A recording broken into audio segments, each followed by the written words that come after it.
So judge గారి దగ్గర ఒక 15 లక్షలు ఇవ్వడము చెప్పినా కదా, ఆ పూజ చేయడము, యోని పూజలు చేయడము, అవి ఇవి అని చెప్పేసి మొత్తము మొత్తానికైతే ఈ టార్గెట్ చేసి పెద్ద స్కెచ్ చేసిరు.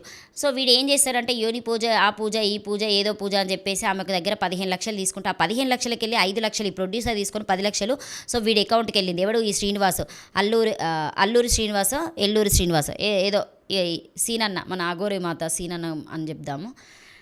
ఇక సీనన్న అకౌంట్లోకి పోతాయి అన్నీ. సీనన్న అకౌంట్లో పోయిన తర్వాత ఇంకా మళ్ళీ ఏమైంది, నిజంగా చెప్పాలా, పెద్ద పెద్ద రాజకీయ నాయకులు ఉన్నారట. ఇక నేను ఇప్పుడు ఖచ్చితంగా నేను ఇక్కడ ఎమ్మెల్యేని కావాలి, ఖచ్చితంగా ఈసారి నేను కార్పొరేటర్ని కావాలి, ఖచ్చితంగా నేను సర్పంచ్ని కావాలి. సో మినిమం నేను నా ఏరియాకి నేను ఇట్లా మొత్తం అది ఉండాలి, ఇది ఉండాలి, ఏదని మాట్లాడుతూ ఉంటారు కదా. సో అట్లా కావాలని చెప్పేసి సీనన్న దగ్గర వేయిల్లు. సీనన్న చేసే మంత్రాలకు చింతకాయలు కూడా రాయాలని నేను స్టార్టింగ్ నుండి చెప్తున్నది అదే. వానికి మంత్రాలు రావట, తంత్రాలు రావట, ఏం రావట, వాని బొంద, వాని బొచ్చు, వాడు ఏదైతే విభూది రాసుకుంటాడో, విభూదో మరి ఏదో బూడిదో లేకపోతే ఏదో ఒకటైతే రాసుకుంటారు పౌడరు, అవి కూడా గాలక్తే ఇట్లా ఊడిపోతుంది కదా పౌడర్ అన్నట్టు.